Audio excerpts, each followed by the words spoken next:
രണ്ട് കാര്യങ്ങൾ പറയാനുണ്ട്. ഒന്ന്, ഇത് ഇൻഫോർമൽ സർവേ ആണോ എന്നുള്ളത് നേരത്തെ ശ്രീ ജേക്കബ് വിശദീകരിച്ചതുപോലെ 2021 ഗവൺമെൻറ് തന്നെ പ്രസിദ്ധീകരിച്ചിട്ടുള്ള ഒരു ഉത്തരവിൻ്റെ അടിസ്ഥാനത്തിൽ നടന്നിട്ടുള്ള സർവേയാണ്. അപ്പോൾ അതുകൊണ്ട് തന്നെ അത് ഗവൺമെൻറ് ഉത്തരവാണ് എന്നുള്ളത് നമ്മൾ മനസ്സിലാക്കണം. രണ്ട്, അത് എൻ്റെ കയ്യിലുണ്ട്, ഞാൻ കാണിക്കാം.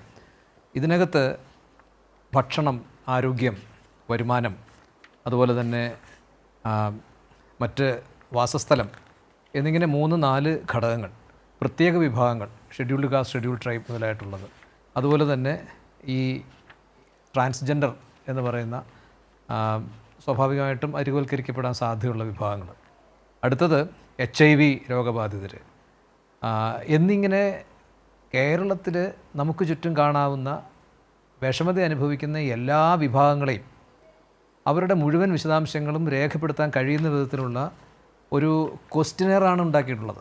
ആ ക്വസ്റ്റ്യനെയറിൻ്റെ സവിശേഷത ഈ പറയുന്ന പ്രശ്നങ്ങൾ അവരനുഭവിക്കുന്നുണ്ടോ എന്നുള്ള വളരെ വ്യക്തമായിട്ടുള്ള ചോദ്യമാണ്. എനിക്ക് ഇതിനെക്കുറിച്ച് പറയുന്ന വിദഗ്ധരോട് ചോദിക്കാനുള്ളൊരു ചോദ്യം, നമ്മൾ സെൻസസിൻ്റെ റിപ്പോർട്ടുകൾ അംഗീകരിക്കുന്നുണ്ടല്ലോ. സെൻസസ് എടുക്കാൻ ആരാ വീട്ടിൽ നിന്ന് നമ്മുടെ വീട്ടിൽ വരുന്നത്? സെൻസസ് വകുപ്പിലെ ശാസ്ത്രജ്ഞനാണോ, അതോ ഈ പറഞ്ഞുള്ള ഏതെങ്കിലും വിദഗ്ധരാണോ വീട്ടിൽ വന്നിട്ട് വിശദാംശങ്ങൾ ശേഖരിക്കുന്നത്? വളരെ കൃത്യമായിട്ടുള്ളൊരു ഫോർമാറ്റിൽ വിശദാംശങ്ങൾ ശേഖരിച്ച് വന്ന് സെൻസസിന് നിയുക്തരാക്കപ്പെടുന്ന സാധാരണ ഉദ്യോഗസ്ഥരാണ്. ഇവിടെ ഇതിനുവേണ്ടി നിയുക്തരാക്കപ്പെട്ടുള്ള ഉദ്യോഗസ്ഥർ വർഷങ്ങളായി ഗ്രാമവികസന രംഗത്ത് പ്രവർത്തിക്കുന്ന ഓഫീസർമാരാണ്.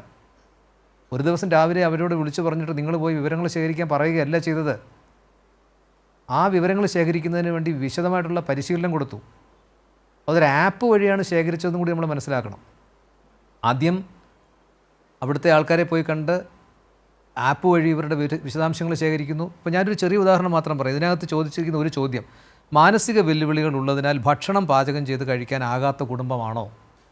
അതിൻ്റെ റെസ്പോൺസ് രേഖപ്പെടുത്തേണ്ടത് ആണ് അല്ലെങ്കിൽ അല്ല എന്നുള്ളതാണ്.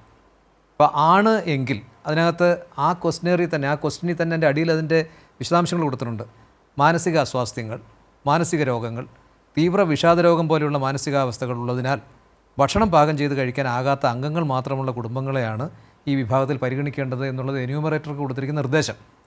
അതിനുശേഷം പറഞ്ഞിരിക്കുകയാണ്, സ്കീസോഫ്രീനിയ പോലെയുള്ള പ്രകടമല്ലാത്ത മാനസിക രോഗങ്ങളുടെ കാര്യത്തിൽ ഡോക്ടറുടെ കുറിപ്പടികളുണ്ടോ എന്ന് പരിശോധിക്കേണ്ടതാണ് എന്ന് പറഞ്ഞിരിക്കുന്നു. അങ്ങനെ പരിശോധിക്കാൻ അത് ആവശ്യപ്പെടുമ്പോൾ അത് എടുത്തു തരാൻ ആളില്ല എങ്കിൽ നിങ്ങൾ തൊട്ടടുത്ത വീടുകളിൽ അന്വേഷിക്കണം. അത് 1-2 വീടുകളിൽ പോരാ, ആ പ്രദേശത്ത് അന്വേഷിക്കണം.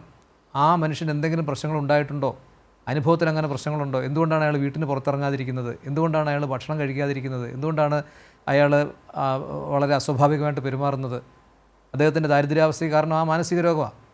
ഇത് എന്യൂമറേറ്റർ പരിശോധിക്കുന്നു. അത് കഴിഞ്ഞതിന് ശേഷം നേരത്തെ അദ്ദേഹം സൂചിപ്പിച്ചതുപോലെ ആ വാർഡ് മെമ്പറാണല്ലോ അവിടുത്തെ ഏറ്റവും പ്രധാനപ്പെട്ട വ്യക്തി, അദ്ദേഹം പരിശോധിക്കുന്നു. അത് കഴിഞ്ഞതിന് ശേഷം അത് പഞ്ചായത്ത് പരിശോധിക്കുന്നു. മാത്രമല്ല ഒരു എക്സ്റ്റേണലായിട്ടുള്ള ഒരു ഓഫീസറെ വെച്ചുകൊണ്ട് ഈ പറഞ്ഞിട്ടുള്ള വിശദാംശങ്ങൾ മുഴുവൻ ശരിയാണോ എന്ന് ഈ ആപ്പിലെ വിശദാംശങ്ങൾ വെച്ചിട്ട് പരിശോധിക്കുന്നു. പരിശോധിച്ചതിന് ശേഷം പഞ്ചായത്ത് കമ്മിറ്റിയിൽ അത് വരുന്നു, ഗ്രാമസഭയിൽ അത് വയ്ക്കുന്നു. ഗ്രാമസഭയിൽ നിന്ന് പഞ്ചായത്ത് കമ്മിറ്റി അന്തിമമായിട്ട് പരിശോധിക്കുന്നു. ഇതൊന്നും കൂടാതെ 20% സൂപ്പർ ചെക്ക് എന്ന് പറഞ്ഞൊരു സംഗതിയുണ്ട്. റാൻഡമായിട്ട് 20% സാമ്പിൾ ശേഖരിക്കുന്നു. ആ റാൻഡമായിട്ട് 20% സാമ്പിൾ ശേഖരിച്ചിട്ട് 5% കൂടുതൽ വ്യതിയാനം കണ്ടെത്തിയിട്ടുണ്ടെങ്കിൽ, എന്ന് വെച്ചാൽ നമ്മൾ ഈ പറഞ്ഞിരിക്കുന്ന എന്യൂമറേറ്റർ ശേഖരിച്ച ഡേറ്റയും അവരുടെ യാഥാർത്ഥ്യവും തമ്മിൽ താരതമ്യപ്പെടുത്തി 5%-ലധികം വ്യതിയാനം ഉണ്ടെങ്കിൽ ആ മുഴുവൻ വിശദാംശങ്ങളും വീണ്ടും ശേഖരിക്കുന്നു. ആ മുഴുവൻ സ്ഥലത്തുനിന്നും ശേഖരിച്ചതിന് ശേഷം അത് വീണ്ടും MIS-ലോട്ട് അല്ലെങ്കിൽ ഈ പറഞ്ഞ ആപ്പിലോട്ട് കൊണ്ടുവരുന്നു. അങ്ങനെ പല തലത്തിൽ അതിൻ്റെ വിശദാംശങ്ങൾ നോക്കിയിട്ടാണ് ഈ പറഞ്ഞ 64,006, ചിലപ്പോൾ 1-2 ഒക്കെ മാറിപ്പോയിട്ടുണ്ടാവും, സംശയം വേണ്ട, 5% വരെ എറർ അവിടെ സാധ്യമാണ്. 5% എറർ സ്വാഭാവികമായിട്ടും ഉണ്ടാവും. അത് ഏത് സർവേയിലും ഉണ്ടാകുന്നതാണ്. ഇപ്പോൾ പോപ്പുലേഷൻ്റെ മുഴുവൻ നമ്മളിപ്പോൾ എടുത്തിരിക്കുന്ന സ്റ്റാറ്റിസ്റ്റിക്സ് വളരെ കൃത്യമാണോ? ഇപ്പോൾ ചില സ്ഥലങ്ങളിൽ സെൻസസ് എടുക്കാൻ പോകാൻ കഴിയാറുണ്ടോ? എന്താ സാധാരണ ഇത് ചെയ്യുന്നത്? അവിടുത്തെ ജനസംഖ്യയെ സംബന്ധിച്ചുള്ള ഒരു പ്രൊജക്ഷൻ നടത്തും ചിലപ്പോൾ. അങ്ങനെയാണല്ലോ നമ്മുടെ ഈ പറഞ്ഞ വിവരങ്ങൾ. അതിനേക്കാൾ എത്രയോ പ്രിസൈസാണ്, എത്രയോ ആക്യുറേറ്റ് ആണ് ഈ വിശദാംശങ്ങൾ. ഞാൻ ഒരെണ്ണം മാത്രമേ വായിക്കുന്നുള്ളൂ. ഇതിങ്ങനെ ഓരോ കാര്യത്തിലും എന്താണ് നോക്കേണ്ടത് എന്നുള്ളത് വളരെ വ്യക്തമായി എഴുതിയിരിക്കുന്ന നിർദ്ദേശങ്ങളുണ്ട് ഇതിനകത്ത്. അത് അങ്ങനെ തന്നെ ഉണ്ടോ എന്നുള്ളത് വീണ്ടും അത് കൺഫേം ചെയ്തിട്ടുണ്ട്. അപ്പം ഇന്നലെ മുഖ്യമന്ത്രി പറഞ്ഞ ഒരാളെ വിട്ടുപോയി എന്ന് പറഞ്ഞ കാര്യം അത് വളരെ രസം. അത് ഈ ക്യാപ്സ്യൂൾ എന്ന് പറയുന്ന വാക്യം ഉപയോഗിക്കുന്നില്ല, പക്ഷേ അത് ഒരുതരം ക്യാപ്സ്യൂളായിട്ട് വേണമെങ്കിൽ മറ്റുള്ളവർക്ക് ഉപയോഗിക്കാം. അതങ്ങനെയല്ല ഉദ്ദേശിച്ചത്. 64,006 പേരിൽ കുറച്ച് പേര് മരിച്ചൊക്കെ പോയിട്ടുണ്ട്, അവരുടെ എണ്ണം കൃത്യമായിട്ടുണ്ട്. അല്ലാത്ത ആൾക്കാർക്ക് കിട്ടുന്ന സേവനങ്ങളും കൃത്യമായി ഈ ഒരു ഇലക്ട്രോണിക് ഡാറ്റാബേസിൽ തന്നെ രേഖപ്പെടുത്തിയിട്ടാണ് അത് കൊണ്ടുപോകുന്നത്. പക്ഷേ നിയമപരമായിട്ടുള്ള കാരണങ്ങളിൽ ഏതോ ഒരു മനുഷ്യന് കൊടുക്കേണ്ടിയിരുന്ന ഒരു പ്രധാനപ്പെട്ട സഹായം കൊടുക്കുന്നതിന് പ്രയാസം നേരിട്ടു.